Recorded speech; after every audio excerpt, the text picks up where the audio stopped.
21세기 보릿고개라는 말 들어보셨나요?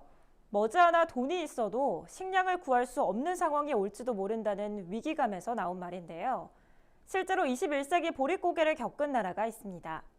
국제 쌀값이 무려 250%나 뛰었던 2007년, 주요 생산국들이 쌀 수출을 전면 중단하면서 당시 쌀 소비량의 대부분을 수입에 의존하고 있던 필리핀이 심각한 쌀 부족 사태를 겪은 건데요. 필리핀 국민들이 쌀을 구하지 못하게 되자 나라 곳곳에선 쌀 탈취 사건이 벌어졌습니다. 급기야 필리핀 정부가 쌀 보관 창고마다 무장군인을 배치하는 등 심각한 혼란을 겪어야만 했는데요. 한때 세계 쌀 생산과 아시아의 농업혁명을 주도했던 필리핀이 어쩌다 이런 사태를 겪게 된 걸까요? 아시아 최대의 농업 강국이었던 필리핀 정부는 90년대 들어서면서 농업 투자액을 절반으로 줄이고 또 산업화에 투자하기 시작했습니다. 그로 인해 산모작이 가능할 정도로 비옥했던 필리핀 농경지에는 각종 공장과 골프장이 들어서기 시작했고 결국 국토 절반 면적에 해당하는 농경지가 사라지게 된 거죠.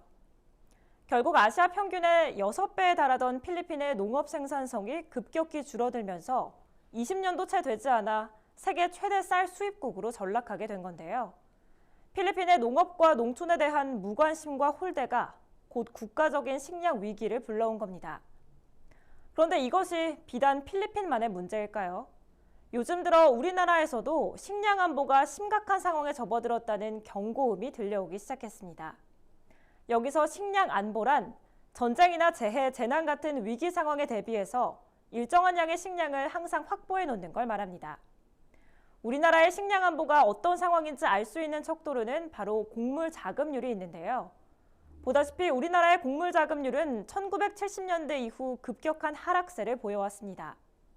급기야 2017년에는 23.4%를 기록해서 세계 평균치의 5분의 1 수준밖에 되지 않아 그야말로 식량 후진국이라는 오명을 쓰게 됐죠. 도대체 우리나라가 왜 이렇게 곡물 자급률이 낮아진 걸까?